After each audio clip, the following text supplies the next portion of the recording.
Hello കൂട്ടുകാരെ, ഇന്ന് നമുക്ക് ഒരു തോരനുണ്ടാക്കാം.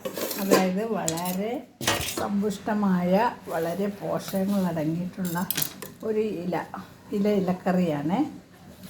ഇതാണ് ആ ഇലക്കറി. ഇതിൻ്റെ പേര് ഒടിച്ചൂത്തി ചീര എന്ന് പറയും ചിലവർ പറയും വേലി ചീര, ചില ആളുകൾ അതിനെ പറയുന്നത് മൈസൂർ ചീര. അപ്പോൾ ഇത് ഞാനിങ്ങനെ നന്നായിട്ട് മഞ്ഞൾ വെള്ളത്തിലിട്ട് കഴുകി ഇതുപോലെ എടുത്ത് വച്ചിരിക്കുകയാണ്. ഇത് നമുക്ക് ആദ്യം ഒന്ന് നന്നായിട്ട് അരിഞ്ഞെടുക്കാനൊന്നും വളരെ എളുപ്പമാണ്.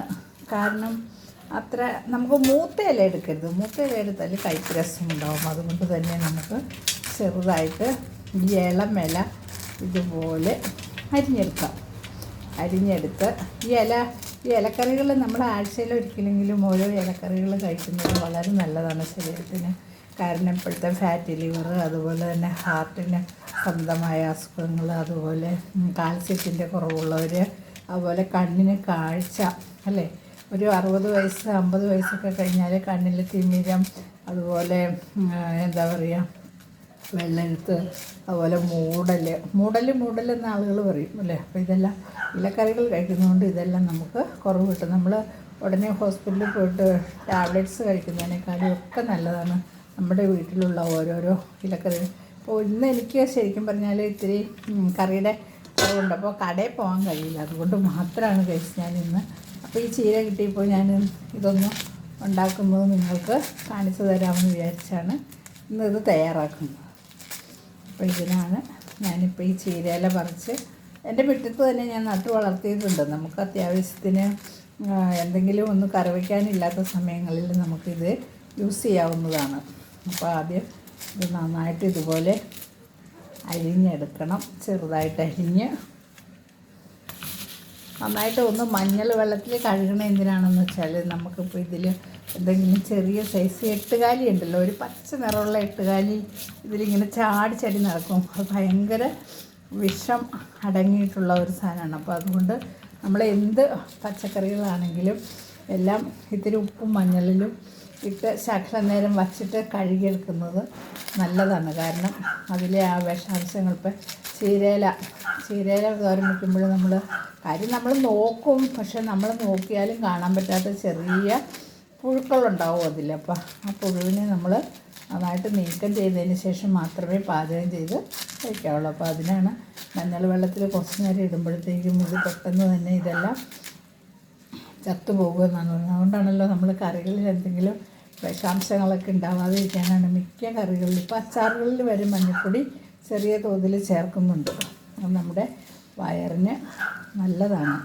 അതുകൊണ്ട് നമുക്ക് ഒരസുഖവും വരികയില്ല. അതുപോലെ തന്നെ നമ്മൾ കോഴികളൊക്കെ ഇപ്പം സുഖമില്ലാതാവുമ്പോൾ നമ്മൾ കോഴികൾക്ക് എന്ത് കൊടുക്കും? മഞ്ഞൾ വെള്ളം കൊടുക്കാറുണ്ടല്ലേ കുഞ്ഞി കോഴികൾക്ക്. അതുപോലെ തന്നെ മഞ്ഞൾ ചിലവർ മുക്കും, ശരീരം മുഴുവൻ മുക്കും. എന്തിനാണെന്ന് വെച്ചാൽ അണുബാധ ഉണ്ടാവുകയില്ല. അതുപോലെ എനിക്കിപ്പോൾ ഒരു നായ്ക്കുട്ടിയുണ്ട്. അവൻ്റെ മേത്ത് ഇതുപോലെ എന്തോ കടിച്ചിട്ട് ഒരു വ്രണം പോലെ വന്നു. അപ്പോഴും ഞാൻ മഞ്ഞൾപ്പൊടി നന്നായിട്ട് വെളിച്ചെണ്ണയിൽ ഒന്ന് മൂപ്പിച്ചിട്ട് അത് തേച്ച് കൊടുത്തപ്പോൾ അത് റെഡിയായി. അപ്പോൾ ഇതാണ് ചീര ഞാൻ നന്നായിട്ട് അരിഞ്ഞെടുത്തിട്ടുണ്ട്. പിന്നെ നമുക്ക് ആദ്യം തന്നെ ഞാനിന്ന് തേങ്ങ കുറവായതുകൊണ്ട് തേങ്ങ ചേർക്കുന്നില്ല കേട്ടോ ഗൈസ്. തേങ്ങ ഇല്ലാത്ത ഒരു ഇലക്കറിയാണ് ഉണ്ടാക്കാൻ പോകുന്നത്.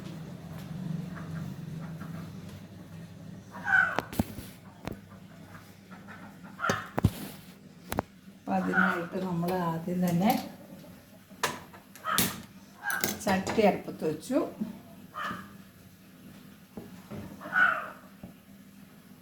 ചട്ടി അടുപ്പത്ത് വെച്ചതിന് ശേഷം നമ്മൾ അതിനാവശ്യമായ വെളിച്ചെണ്ണ, വെളിച്ചെണ്ണയിൽ തയ്യാറാക്കിയല്ലാണ് ഏതിനും ടേസ്റ്റുള്ളൂ. എല്ലാവരും പറയും വെളിച്ചെണ്ണ ഭയങ്കര പ്രശ്നക്കാരനാണ്, വെളിച്ചെണ്ണയിൽ ഉണ്ടാക്കുന്നത് നല്ലതല്ല എന്നൊക്കെ നമ്മളെല്ലാവരും അറിയുമെങ്കിലും വെളിച്ചെണ്ണയിലാണ് എല്ലാവർക്കും കൂടുതൽ ഇഷ്ടം. അപ്പോൾ അതിനായിട്ട് ഇനി വെളിച്ചെണ്ണ നന്നായിട്ട് ചൂടായി വരട്ടെ.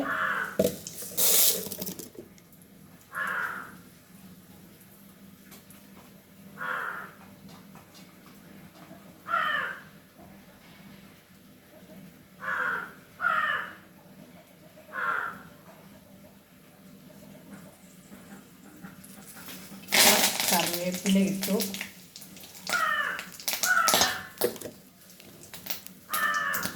ഇനി നമുക്ക് അടുത്തതായിട്ട് കടുക് ഇടാം.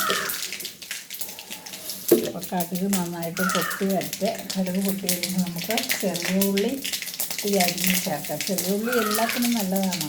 അപ്പം ചെറിയ ഉള്ളി അരിഞ്ഞ് ഇതിലേക്കിടാം. അതുപോലെ പച്ചമുളക്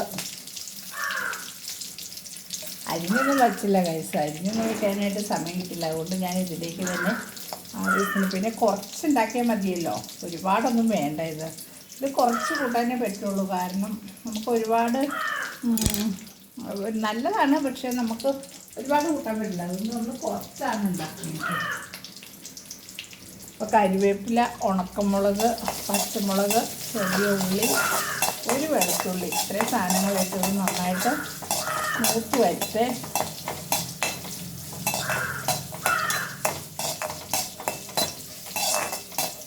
മൂത്ത് വന്നതിന് ശേഷം നമുക്ക് ഇതിലേക്ക് അരിഞ്ഞ് വെച്ചിരിക്കുന്ന ഈ മൈസൂർ ചീര എന്ന് പറയും. ഇതിലൊരു പൂ പോലെ ഒരു കായ ഉണ്ടാവും. അത് പണ്ട് കാലത്തൊക്കെ കുട്ടികൾ ഇങ്ങനെ നമ്മുടെ കാതിൽ കമ്മലിടാനായിട്ട് ഉപയോഗിക്കും. അതുപോലെ പിന്നെ പൊട്ടുണ്ടാവും, പൊട്ട് പോലെ ഒരു സാധനം, അത് നമ്മൾ നെറ്റിയിൽ തൊടുമായിരുന്നു. അപ്പം അങ്ങനെയുള്ള ആ ചീരയുടെ ഇല ഇനി നമുക്കിതിലേക്ക് ഇട്ട് കൊടുക്കാം.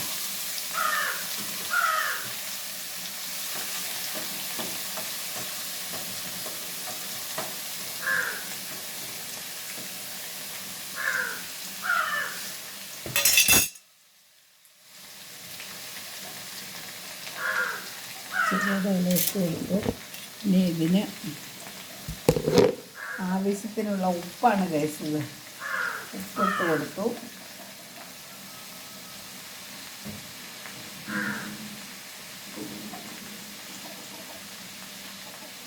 അതുപോലെ പച്ചമുളക് ഇട്ടിട്ടുണ്ട് എങ്കിലും നമുക്ക് ഇത്തിരി കൂടി മുളക് പൊടി ചേർക്കാം. അല്ലെങ്കിൽ ഇതിനൊരു ചെറിയ മത്തുണ്ട് ഈ ഇലയ്ക്കൊരു, നമ്മുടെ ചീര വയ്ക്കുന്നേക്കാളും ഒരു ശകലം വ്യത്യാസമുണ്ട്. എല്ലാവർക്കും ആ ടേസ്റ്റ് ഇഷ്ടപ്പെടണമെന്നില്ല, പക്ഷെ അത് കൂട്ടുന്നത് നല്ലതാണ്.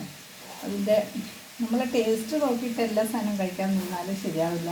ടേസ്റ്റ് കുറവുള്ളത് വയറിന് നല്ലതായിരിക്കും, ടേസ്റ്റ് കൂടുതലുള്ളത് വയറിന് ദോഷകാരിയായിരിക്കും. അപ്പോൾ ഇത് മഞ്ഞൾപ്പൊടിയാണ്. മഞ്ഞൾപ്പൊടി ഇട്ട് കഴുകിയാലും നമ്മൾ മഞ്ഞൾപ്പൊടിയും കൂടി ഇതിൽ ചേർക്കണം. അപ്പോൾ മഞ്ഞൾപ്പൊടി, മുളക് പൊടി, ഉപ്പ് ഇട്ട് ഇനി നമുക്ക് നന്നായിട്ട് യോജിപ്പിച്ച് ഇതിനെ എല്ലായിടത്തേക്കും വലിയ ഉപ്പും ഇലയായതുകൊണ്ട് തന്നെ അത് എല്ലായിടത്തും ഒരുപോലെ യോജിക്കണം.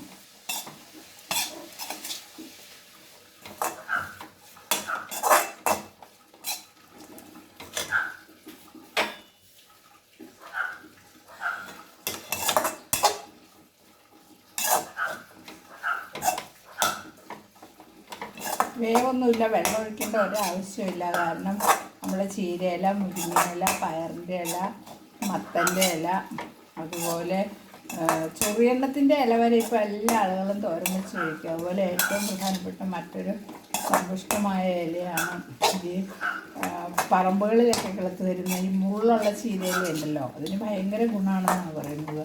അത് കഴിച്ചാലും നല്ലതാണ്. അങ്ങനെ 10 തരം ഇലക്കറികളോളം നമുക്ക് നമ്മുടെ പറമ്പുകളിൽ തന്നെ കിട്ടും.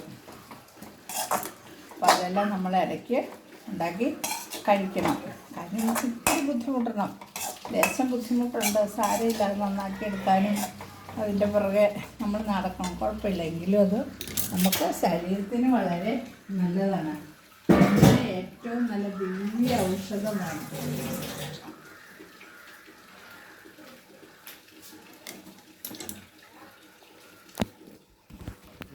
ഇതാണ് നമ്മുടെ ചീര ദേ ആയിക്കൊണ്ടിരിക്കുകയാണ്.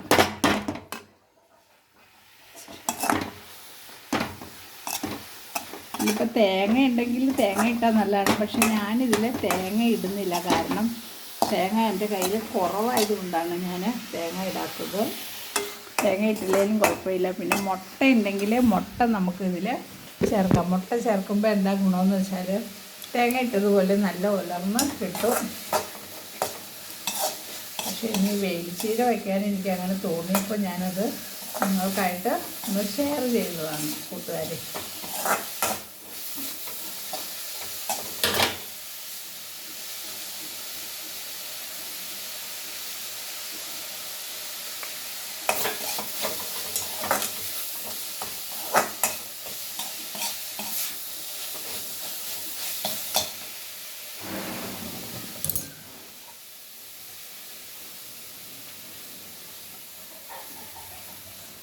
തേങ്ങ കുറച്ച് തേങ്ങയും കൂടി തേങ്ങ ഞാൻ വെറുതെ ഇട്ടുള്ളൂ. കാരണം പച്ചമുളകും ചെറിയുള്ളിയൊക്കെ നന്നായിട്ട് വഴറ്റി ചേർത്തത് കൊണ്ട് തന്നെ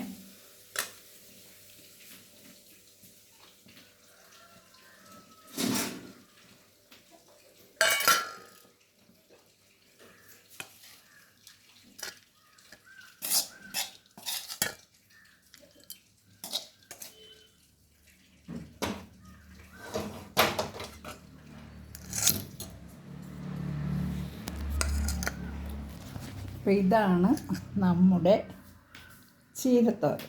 കണ്ടോ, ഇതാണ് ചീര തോരൻ വെച്ചത്. ഇനി നമുക്കിതൊന്ന് കഴിച്ച് നോക്കാം. ആ തേങ്ങയും നല്ല ടേസ്റ്റ് ഉണ്ട് ഗൈസ്. തേങ്ങ നിറച്ചിട്ടുണ്ടെങ്കിൽ തേങ്ങ ഇട്ടാൽ ഇനിയും നന്നായിരിക്കും. ഇതാണ് നമ്മുടെ ചീരയുടെ തോരൻ. ആ ചീര ഞാനിവിടെ നട്ടു വച്ചേക്കുന്നത് നിങ്ങളെ കാണിച്ചു തരാം. അത് എൻ്റെ വീടിൻ്റെ സൈഡിൽ തന്നെ ഞാനിങ്ങനെ നട്ടു വച്ചിട്ടുണ്ട്. അപ്പോൾ അതിൽ നിന്ന് മൂത്ത ഇലകൾ എടുത്തില്ല. ഇതാണ് ആ ഇല, കണ്ട, ഒടിച്ചൂത്തി ചീര അല്ലെങ്കിൽ വേലിച്ചീര എന്ന് പറയുന്ന ചീരയാണ്. ഇതിൻ്റെ കുറച്ച് ഇലകളെ ഞാൻ എടുത്തുള്ളൂ. കാരണം അധികം അംഗങ്ങളില്ലാത്തതുകൊണ്ട് തന്നെ ഒരുപാട് എടുക്കേണ്ട ആവശ്യമില്ലല്ലോ. അതുകൊണ്ട് വളരെ കുറച്ചാണ് എടുത്തത്, തോരനുണ്ടാക്കിയത്. അപ്പോൾ ഇതാണ് ഇന്നത്തെ എൻ്റെ കറി. നിങ്ങളെല്ലാവരും ഉണ്ടാക്കി നോക്കണം. ഇഷ്ടമായെങ്കിൽ ലൈക്ക് ചെയ്യണം. ഓക്കേ.